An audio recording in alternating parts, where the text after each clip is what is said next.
Hi, I'm Gregg Fraley, and with me today is Jeffrey Phillips, and we're going to talk about how the USA is slipping in innovation. This will be a conversation in four short videos, four parts, and it will focus on this first video on just sort of our basic thoughts and ideas about what innovation is, what kind of innovation we're talking about. Um, then we'll go on to people, process, and culture in the other three videos. Um, I'm an innovation consultant, facilitator, and author of Jack's Notebook. Jeff, introduce yourself. Hi, Greg. Thanks for having me on. Jeffrey Phillips, founder of OVO Innovation and ran OVO Innovation for about 15 years, which was a company that targeted a lot of Fortune 500s and helped them build innovation teams and processes. Like Greg, I'm an author of a couple of books. Probably the most well-known in the innovation space is a book called Relentless Innovation. And I'm looking forward to sharing some time with Greg and some thoughts on what's happening in the US from an innovation point of view. So, do you think we're being overly provocative in saying that the USA is slipping in innovation?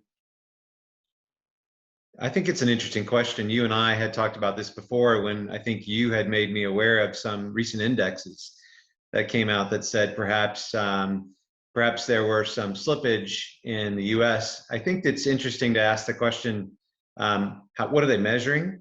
And does what they're measuring really matter? I think you and I exchanged on that a little bit in terms of, are they tracking patents, which is a way of tracking innovation, but I'm not sure it's the best way. Certainly not the only way. The two indexes we were talking about were the Bloomberg Index, which in 2020 had the USA at number 11 in innovation worldwide. And, they explain their methodology for coming up with their rankings, and it's pretty complicated. You could spend a half a day just sort of looking at the various charts. The other index is I want to say it's the GII, the Global Innovation Index. And it has us, I believe, at number 3. I might have that wrong. It might be number 4. And I believe that the GII is more patent focused, as you were just mentioning. Mm-hmm. But you and I both work in this field. You and I both are in and out of Fortune 500 company offices, leading sessions or talking to them about their strategies. And we both have a feel for just what we believe is going on. So you go first and talk about what you feel from your gut in terms of how we're doing, and then I'll follow up. Okay, well, you know me, I'd like to clarify and maybe take a bigger picture first. So one of the things I'd want to talk about is, what are we talking about when we're measuring innovation? Are we talking about the country? Are we talking about the economy? Are we talking about individual companies? For me, we can talk about the country as a whole, and I think there are some challenges around innovation in the country as a whole. But more importantly for me is what's happening in either large companies or with small companies and entrepreneurs. And I think there's been some struggle in the last couple of years in both those cases. And obviously, COVID has brought in some of that change because there's been a lot of uncertainty. I think there's a less tolerance for risk in a lot of organizations, especially larger organizations. And that makes, anytime we talk about innovation, innovation introduces risk.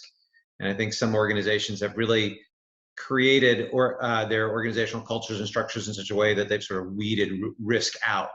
And so then to try to introduce risk is a challenge. And innovation is usually a fairly risky proposition. Another thing that's not new is that a lot of companies are really governed every 90 days.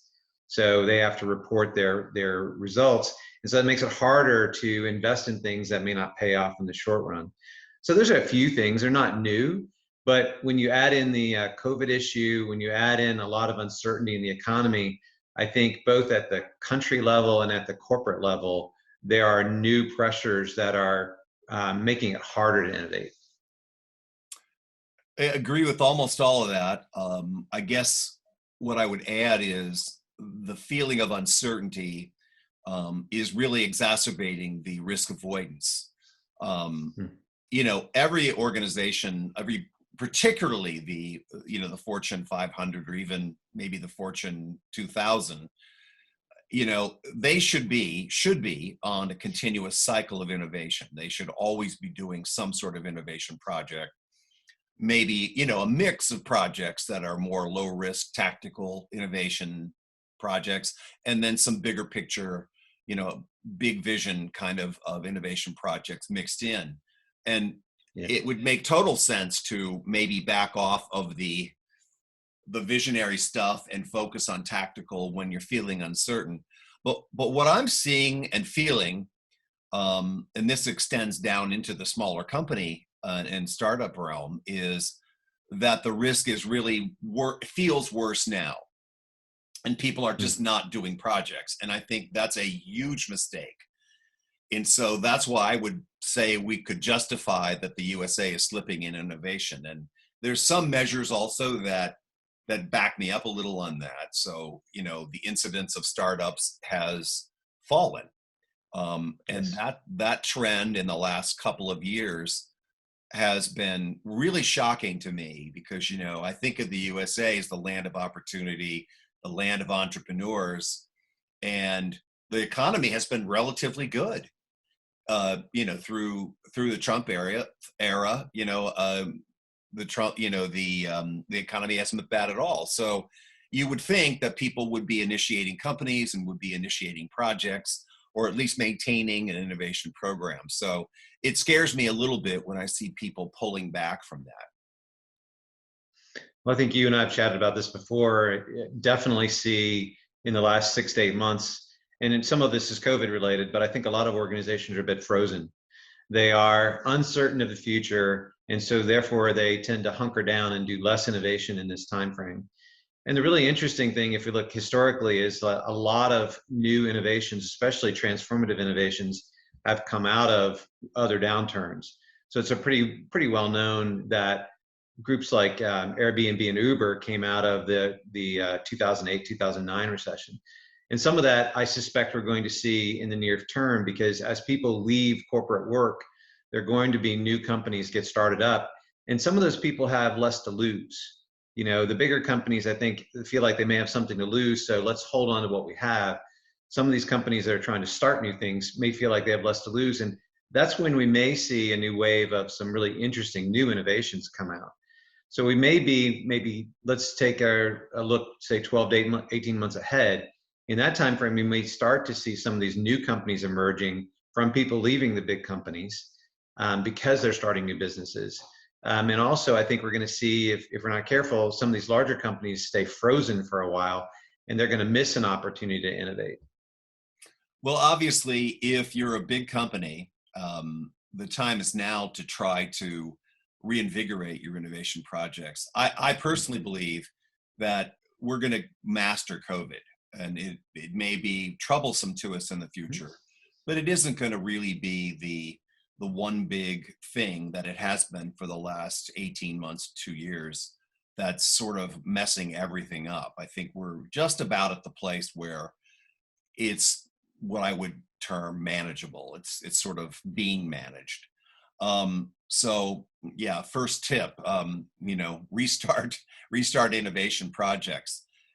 Anyway, maybe we'll leave it there for today, and we'll focus on, or we'll remind people that the upcoming 3 additional videos will focus on people, process, and the culture of innovation, and things that you can do about those things to, ramp up, enhance your innovation projects and programs. Mm-hmm. Yeah, I think that you and I have sculpted 3 really good sessions in which we'll talk about what you've just capped as 3 of the most important things that if we want to get more innovation done, we need to focus on: do we have the right people, and do they have the right skills? Do we have a way to innovate within the organization? In other words, a process. And what's the biggest barrier to innovation in a lot of organizations? Unfortunately, it's their culture. So if we can address each of those in the next 3 sessions, I think we'll have some real tangible things that we can communicate to our viewers for them to go do next. So be looking for those videos from Jeffrey Phillips and I. This is Gregg Fraley, and I'll say goodbye for now. And thank you for listening. Send us any comments or emails if that's of interest. Good day.